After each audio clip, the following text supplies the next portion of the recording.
नमस्कार, मैं अशोक कुमार पांडे। स्वागत है आपका टीसीएच पर। हाजिर हूं इजराइल, फलस्तीन, Lebanon, Iran, Middle East, Syria और इसके बहाने सारी दुनिया की खबरें लेकर।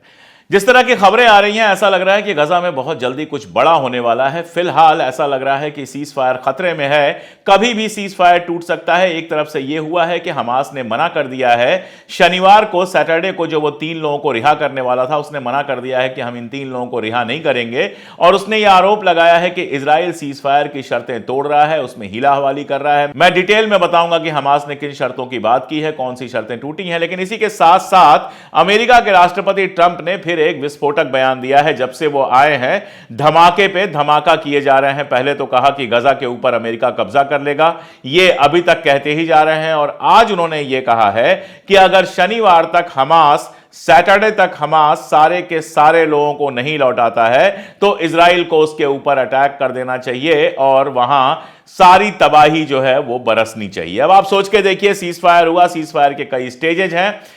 इस स्टेज में शनिवार को 3 लोगों को रिहा करने की बात है, लेकिन अब ये ट्रंप कह रहे हैं कि सारे लोगों को शनिवार तक रिहा कर दो। बहुत बढ़िया, शनिवार तक हमास सारे लोगों को रिहा कर देगा। उसके बाद आप क्या करेंगे? उसके बाद आप इजराइल से कहेंगे चलो अब अटैक करो और पूरे के पूरे गजा को खाली करवाओ, ताकि मैं वहां पर रिसॉर्ट बनवा सकूं, ताकि वहां पर मैं अपना बिजनेस डेवलप कर सकूं। ये जो धमकियां दे रहे हैं ट्रंप साहब, इन धमकियों का कोई खास असर होने वाला नहीं है, क्योंकि वहां पहले भी तबाही चल रही थी। हमास आपके पास नहीं गया था कि समझौता कर लो, समझौते के लिए भी आप ही पीछे पड़े हुए थे। आपने सीज फायर करवाया और अब लगातार नेतन्याहू सीज फायर की शर्तें तोड़ रहा है।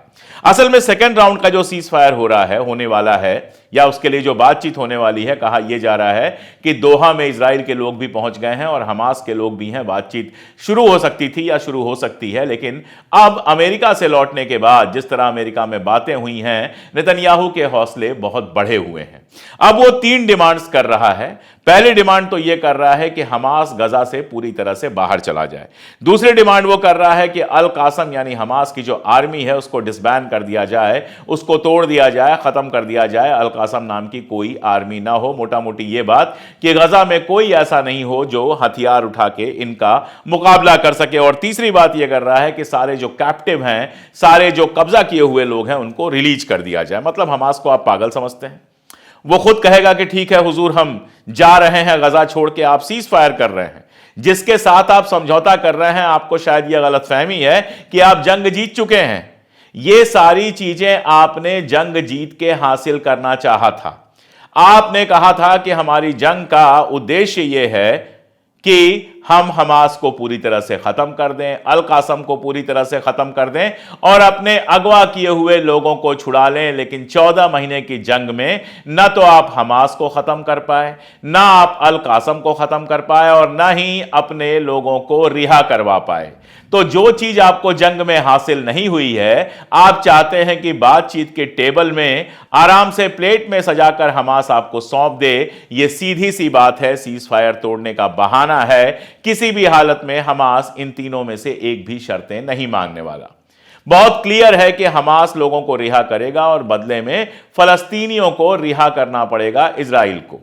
अगर फलस्तीनियों को इजराइल रिहा नहीं करेगा तो हमास उनके अगवा किए हुए लोगों को नहीं रिहा करेगा। हमास ने एक स्टेटमेंट दिया है प्रेसिडेंट ट्रंप के लिए भी और नेतन्याहू के लिए भी कि अगर आप चाहते हैं कि अगवा किए हुए लोग जीते जागते सलामत वापस आ जाएं या जो मर गए हैं उनकी बॉडी आपको मिल जाए, तो उसका एक ही तरीका है कि जो सीज फायर तय हुआ था उस सीज फायर को वर्ड बाय वर्ड आप मानिए। ऐसा नहीं हो सकता कि आप सीज फायर तोड़ते जाएंगे और आपको अगवा किए हुए लोग मिल जाएंगे। बहुत सीधी सी धमकी है कि अगर आप सीज फायर तोड़ेंगे तो हम अगवा किए हुए लोगों को मार देंगे, उनकी जो बॉडीज है वो आपको कभी नहीं मिलेगी। और इसके बाद जेरूसलम में और बाकी सारी जगहों पर निश्चित रूप से हलचल हुई है। जेरूसलम के अंदर रोड ब्लॉक किया है उन लोगों ने जिनके परिवार के लोग होस्टेज हैं, जिनके परिवार के लोग बंधक बनाए गए हैं। उन लोगों ने रोड ब्लॉक किया है। नेतन्याहू से कहा है कि सीज फायर जैसे तय हुआ था वैसे ही करो। उनके लोगों को रिहा करो और बदले में हमारे लोगों को लेकर आओ। तो एक बार फिर इजराइल में और मिडिल ईस्ट में पॉलिटिक्स गर्म हो गई है। अगर यह सीज फायर टूटता है, इसका मतलब फिर से जंग शुरू होगी। वो जंग कहां कहां होगी हम नहीं जानते हैं। जहां तक लेबनान का सवाल है, अमेरिका का बयान आया है कि 18 फरवरी तक सीज फायर को बढ़ाया गया था और उसके बाद एक भी दिन नहीं बढ़ाया जाएगा। इजराइल से कहा गया है कि अपनी आर्मी वहां से पूरी तरह से विड्रॉ कर ले, पूरी तरह से हटा ले। यह अमेरिका ने इजराइल से कहा है। यानी एक तरफ तो आप गजा में सीज फायर तोड़ने की बात कर रहे हैं, दूसरी तरफ आप कह रहे हैं कि लेबनान के साथ सीज फायर ढंग से लागू किया जाए। जिस तरह से यह संभावना दिख रही है कि सीज फायर टूटेगा, उसमें एक और चीज जुड़ती है। आईडीएफ जो इजराइल की आर्मी है, उसने सदर्न वाले इलाके में, साउथ वाले इलाके में, यानी जहां से गजा का बॉर्डर लगता है, वहां पर अपने लोगों की छुट्टियां कैंसिल कर दी हैं। जिन लोगों ने छुट्टियां ली थी उनसे छुट्टियां कैंसिल कर दी गई हैं उनकी, और उनसे कहा गया है कि लौट कर वो बॉर्डर पर आए। यानी आईडीएफ भी इस तैयारी में है कि अगर सीज फायर टूटता है तो जंग होगी। अगर यह सीज फायर टूटता है तो यकीन जानिए कि लेबनान में भी सीज फायर भले अपने तरीके से पूरा हो जाए, लेकिन फिर से जंग शुरू हो जाएगी। बहुत क्लियर सा मामला है कि एक गजा से सारी चीजें जुड़ी हुई हैं। अगर गजा में दोबारा से लड़ाई शुरू होती है तो रेड सी के अंदर हलचल शुरू होगी। हूथी रेड सी पर फिर से हमला करेगा। लेबनान यानी कि हिजबुल्लाह को फिर से अटैक करना पड़ेगा। जो उसका कमिटमेंट है गजा के साथ वो निभाना पड़ेगा। यानी लेबनान में जो कुछ इजराइल ने हासिल किया है वो सब उसके हाथ से निकल जाएगा। और यही डर है कि अब तक जो लोग नार्दर्न गजा खाली करके गए थे वो लौट के नहीं आए हैं। उनको भी पता है कि जब तक फलस्तीन के साथ पूरी तरह से सीज फायर कंप्लीट नहीं होता है, जंग रुकती नहीं है, तब तक नॉर्दर्न बॉर्डर पर हिजबुल्लाह के साथ जंग की जो पॉसिबिलिटी है वो हमेशा बनी रहेगी। ट्रंप लगातार इस बात पर इसरार कर रहे हैं कि गजा पर हम कब्जा करेंगे। लगातार आगे पीछे करते हुए अब उन्होंने ये कहा है कि जो लोग गजा छोड़ के जाएंगे वो वापस लौटकर गजा में नहीं आ पाएंगे। यानी ये डिस्प्लेसमेंट जो है वो परमानेंट है अगर होता है तो, ऐसा इनका कहना है ट्रंप का। और ट्रंप कह रहे हैं कि अब गजा वालों के पास कोई अल्टरनेटिव नहीं है। दरअसल ताकत का जो घमंड होता है कई बार अपने सामने का सच देखने नहीं देता है।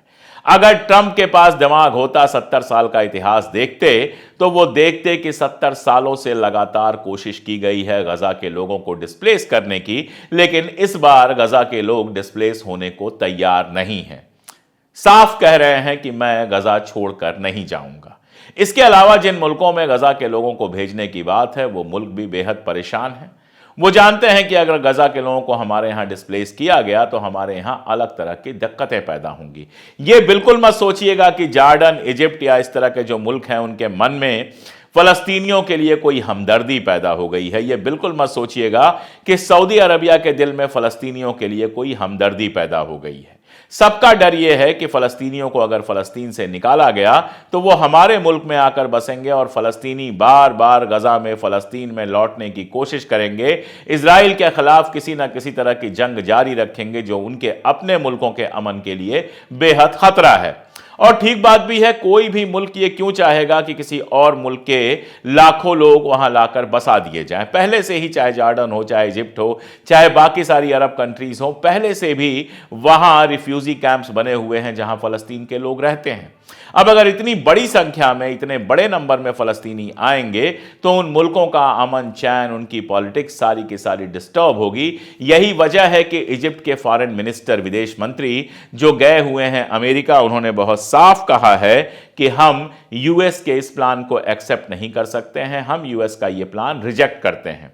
अभी जो जॉर्डन के किंग हैं वो भी जाने वाले हैं अमेरिका, और कहा यह जा रहा है कि अमेरिका उनके ऊपर दबाव बनाएगा। वहां से भी लगातार यही बयान आए हैं कि हम ये जो प्रपोजल है ट्रंप का, इसको पूरी तरह से खारिज करते हैं। ट्रंप ने धमकी दी है कि अगर जॉर्डन और इजिप्ट हमारी बात नहीं सुनते हैं तो उनको जो एड मिलती है वो एड मिलनी बंद हो जाएगी। अब ट्रंप को अगर यह लगता है कि जॉर्डन या इजिप्ट जैसे मुल्कों को वो सच में कोई एड देते हैं तो उनको सोचना चाहिए इन मुल्कों में जो उनकी लूट मचती है, उससे जो इनकम होती है वो उस एड की तुलना में बहुत कम है जो वो दे रहे हैं। और यकीन जानिए ऐसी ही हरकतें ये करते रहे तो अरब वर्ल्ड को अपना दुश्मन बना लेंगे। अगर अमेरिका की जरूरत अरब वर्ल्ड को है तो ये भी याद रखिए कि अमेरिका को भी अरब वर्ल्ड के तेल, गेहूं और पैसों की, पेट्रो डॉलर्स की बहुत ज्यादा जरूरत है। जहां तक अरब वर्ल्ड का सवाल है, चाइना ने अच्छा खासा इन्वेस्टमेंट किया है और चाइना वो सारी एड और इन्वेस्टमेंट दे सकता है जो आज अमेरिका दे रहा है। अभी ईरान और रशिया के बीच में एक बहुत बड़ा स्ट्रेटेजिक समझौता हुआ है, कई सारे मेगा प्रोजेक्ट लॉन्च हुए हैं, तो रशिया भी मिडिल ईस्ट में धीरे धीरे अपने पांव पसारना चाहता है। अगर अमेरिका यही हरकतें करता रहा तो रशिया को भी पांव पसारने के लिए अच्छा खासा मौका मिल जाएगा।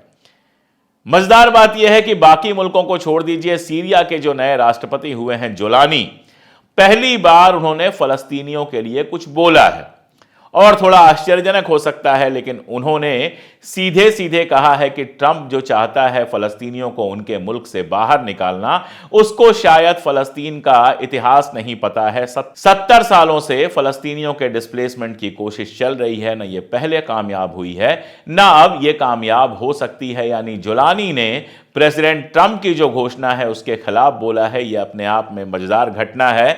मैं अभी इसको बहुत इंपॉर्टेंस नहीं देता हूं, मुझे नहीं लगता कि इसके कोई बड़े मानी हैं, लेकिन अरब में होने का मतलब यह है कि आप कहीं ना कहीं फलस्तीन के साथ जाकर खड़े होते हैं, क्योंकि आप उसके खिलाफ जो कुछ हो रहा है वो अपने ऊपर होता हुआ भी महसूस कर सकते हैं। कम से कम जोलानी तो कर ही सकते हैं, जिनके सदर्न सीरिया पर पूरी तरह से कब्जा कर लिया है इजराइल ने और कब्जा लगातार बढ़ाता जा रहा है। सीरिया लेबनान के साथ भी जंग में फंस रहा है, वहां पे भी गोलाबारी हुई है। कहा जा रहा है कि स्मगलिंग को रोकने की प्लानिंग की है। दरअसल ईरान जो वाया सीरिया लेबनान हथियार वगैरह भेजा करता था वो तो रुका ही है, तो उसको रोकने की बात और बाकी स्मगलिंग की बात करके लेबनान की सीमा पर उसने अपनी आर्मी लगाई है। कभी कभार गोलाबारी हो रही है, लेबनान की आर्मी भी अपनी सीमा पर आकर खड़ी हो गई है और अब सीरिया की कोई ऐसी सीमा नहीं है जहां पर शांति हो। नॉर्दर्न सीरिया में टर्की और अमेरिका के बीच लड़ाई हो रही है, सदर्न सीरिया में इजराइल कब्जा किया हुआ है और लेबनान के साथ जो सीरिया का बॉर्डर लगता है वहां पर भी टेंशन बनी हुई है। तो अमेरिका और इजराइल के आशीर्वाद से सीरिया में गद्दी पर तो बैठ गया जोलानी, लेकिन जो सीरिया उसको मिला है उसको संभालने में नाकों दम निकल जाएंगे। जो सीज फायर की बात है, जिसमें हमास कह रहा है कि हम शनिवार को नहीं लौट आएंगे क्योंकि सीज फायर की शर्तें तोड़ी गई हैं, उसमें एक तो यह है कि लगातार इजराइल गोलाबारी कर रहा है। अभी कल खबर आई थी कि नॉर्दर्न बॉर्डर की तरफ, नॉर्दर्न गजा की तरफ जो लोग लौट रहे थे उनके ऊपर गोलीबारी हुई है, जिसमें 3 लोग मारे गए हैं। इसके अलावा जो शर्तें तय हुई थी, अब जैसे इमदाद वाले ट्रक की बात थी, जितने ट्रक रोज आने थे उससे 3,500 ट्रक कम भेजे गए हैं। ऐसे ही जो फ्यूल के ट्रक आने थे, जिसमें डीजल पेट्रोल आना था, वो भी 35 ट्रक कम भेजे गए हैं। जो मोबाइल हाउसिंग बननी थी लोगों की, ताकि लोग इन सर्दियों में बारिश वगैरह हो रही है उसमें आराम से रह सकें, वो मोबाइल हाउसिंग का काम अभी तक शुरू ही नहीं हुआ। यही नहीं, 1,80,000 टेंट लगने थे और अभी तक एक भी टेंट नहीं लगे। यानी सीज फायर की जो शर्तें तय की गई थी, इजराइल उसको नहीं मान रहा है। गजा में निश्चित रूप से परेशानी है, इसलिए मोबाइल टेंट का मामला हो, इमदाद का मामला हो, फ्यूल का मामला हो या फिर टेंट्स का मामला हो, यह बेहद इंपॉर्टेंट है। इसके अलावा इजराइल ने लगातार वेस्ट बैंक में हमला जारी रखा। वेस्ट बैंक में सरकार है पीए की हालत यह है पैलेस्टीनियन अथॉरिटी की कि पहले एक नियम था, कल तक एक नियम था, जिसमें जो लोग गिरफ्तार हुए हैं या जो लोग मारे गए हैं इजराइल के खिलाफ लड़ते हुए, ऐसे लोगों की फैमिली को अच्छा खासा इमदाद दिया जाता था, मदद दी जाती थी, उनको कुछ पैसे हर महीने दिए जाते थे। अब इजराइल और अमेरिका लगातार पीछे पड़े हुए थे कि इसको बंद किया जाए। उनके सामने झुकते हुए अब्बास ने इस पैसे को बंद कर दिया है। यानी कि वहां के जो शहीद होते थे या फिर जो जेलों में भर दिए जाते थे, ऐसे लोगों के घरों को अब अलग से कोई पैसा नहीं मिलेगा। अब सवाल पैसे का नहीं है, सवाल सम्मान का है। जब उनको पैसा दिया जाता था, पैलेस्टीनियन अथॉरिटी उनको पैसा देती थी, इसका मतलब यह होता था कि वो उनको रिकॉग्नाइज करती थी कि फलस्तीन के लिए ये लड़ रहे हैं। इजराइल और अमेरिका को यही बुरा लगता था और अब्बास ने अपने हथियार डालते हुए, अपना सर झुकाते हुए, जमीन पर अपनी नाक रगड़ते हुए अमेरिका और इजराइल की बात मान ली है और ये जो मदद मिलती थी सरकार से, वो मदद बंद कर दी है। ऐसा शासन है वेस्ट बैंक में जो इजराइल और अमेरिका के सामने झुकने को हमेशा तैयार होता है। और यही वजह है कि वेस्ट बैंक में लगातार इजराइल हमले कर रहा है, लोगों को मार रहा है, घर तोड़ रहा है, कहीं उसकी कोई कवरेज भी नहीं है। और यह अपने आप में देखें तो सीज फायर की शर्तों का उल्लंघन है। आप सोचिए, कल की ही खबर है कि वेस्ट बैंक में एक बुक स्टोर था जिसका नाम था एजुकेशनल बुक शॉप, किताबें बिका करती थी। इजराइल की आर्मी ने उसके अंदर घुस के उसको भी तहस नहस कर दिया है। तो वेस्ट बैंक में, जेरूशलम में अपना अलग तमाशा चल रहा है जो अपने आप में सीज फायर का एक और उल्लंघन है। इन्हीं सब चीजों को लेकर लगातार हमास कह रहा था और अब उसने यह फैसला किया है कि शनिवार को वो किसी भी हालत में लोगों को रिहा नहीं करेगा। एक पॉसिबिलिटी यह हो सकती है कि शनिवार के पहले कम से कम ये जो इमदाद वाली बात है, ट्रक वाली और फ्यूल ट्रक की और मोबाइल हाउस की और टेंट्स की, इनमें से कुछ हिस्सा इजराइल पहुंचा दे। अगर ऐसा होता है तब तो शनिवार को हमास लोगों को वापस करेगा, 3 लोगों को वापस करेगा, बदले में इजराइल को भी काफी लोगों को वापस करना पड़ेगा। और अगर ऐसा नहीं होता है, हमास वाकई शनिवार को लोगों को वापस नहीं करता है, तो सीज फायर कब टूट जाएगा और कब फिर से बंदूकें गरजने लगेंगी, ये तय कर पाना बहुत मुश्किल है। अगर आज की बात देखें तो जो नेत्जारिम कॉरिडोर है वहां से इजराइल की आर्मी पूरी तरह से हट चुकी है और अब सेंट्रल गाजा में भी इजराइल की आर्मी नहीं है, वहां पर भी लोग लौट के आ रहे हैं, यानी प्रोसेस तो चल रहा है। बहुत हद तक यही मुमकिन है कि बीच का कोई रास्ता निकलेगा और फिलहाल कम से कम सैटरडे को तक सीज फायर नहीं टूटेगा। लेकिन अगर वाकई सीज फायर टूटता है तो मैंने आपको बताया था कि इजराइल ने इस जंग में जितने लोग खोए हैं, जिसकी संख्या लगातार वो घटाकर बताता रहा, बाद में पूरी संख्या सामने आई, वो संख्या फिर बढ़ेगी। ट्रंप की जो खामख्याली है कि इजराइल वहां से एक एक आदमी को खाली करा देगा, अगर इजराइल ऐसा करा पाता तो जाने कब का कर चुका होता। सीधी सी बात है कि हिंसा और बढ़ेगी, लंबे समय तक चलेगी। जैसे जैसे जितनी जितनी कोशिश की जाएगी फलस्तीनियों को बाहर निकालने की, रेजिस्टेंस वैसे वैसे और बढ़ेगा। और अगर इसमें अमेरिका और ब्रिटेन और इजराइल और ऐसे मुल्क जो हैं वो ईरान को शामिल करने की कोशिश करेंगे, यानी ईरान के ऊपर हमला करेंगे, तब तो वो केवल एक इलाकाई जंग नहीं रह जाएगी, वो एक आलमी जंग में भी बदल सकती है। ये बहुत क्लियर समझ जाना चाहिए कि ट्रंप जिस तरह से हवा में बात कर रहे हैं, जमीन की हकीकत उतनी सीधी होती तो 14 महीने बहुत होते हैं गजा के ऊपर कब्जे के लिए चाह के भी यही सोच के शुरू की थी जंग। लेकिन न तो वहां लेबनान पे कोई खास कब्जा कर पाए और ना ही यहां पर वो हमास को खत्म कर पाए। उनके अपने अखबारों ने बताया था कि हमास की जो संख्या है, हमास की ताकत है, वो पहले से ज्यादा बढ़ गई है। अब हालत यह है कि अमेरिका में भी ट्रंप का विरोध करने वालों की संख्या में कोई बहुत कमी नहीं है। बर्नी सैंडर्स जो बहुत सीनियर सीनेटर हैं, उन्होंने बहुत क्लियर कहा है कि जरूरत गजा को फिर से बसाने की है। वहां से गजा के लोगों को निकालने की जगह गजा में जो तोड़ फोड़ हुई है उसको नए सिरे से बनाकर गजा के लोगों को बसाने की जरूरत है। इसके अलावा भी दुनिया भर से, चाहे वो ईयू हो, चाहे ब्रिटेन हो, चाहे फ्रांस हो, चाहे बाकी कंट्रीज हो, इन सब ने यही कहा है कि गजा से लोगों को निकालने की स्कीम बेहद खतरनाक है और स्टूपिड है। इसके बावजूद अगर ट्रंप उस पर टिके रहते हैं तो इसकी कीमत नेतन्याहू और ट्रंप दोनों को चुकानी पड़ेगी। गजा वालों ने तो तबाही देखी ही है और तबाही देख लेंगे, लेकिन इजराइल के लोग भी शांति से अपने घरों में सो नहीं पाएंगे।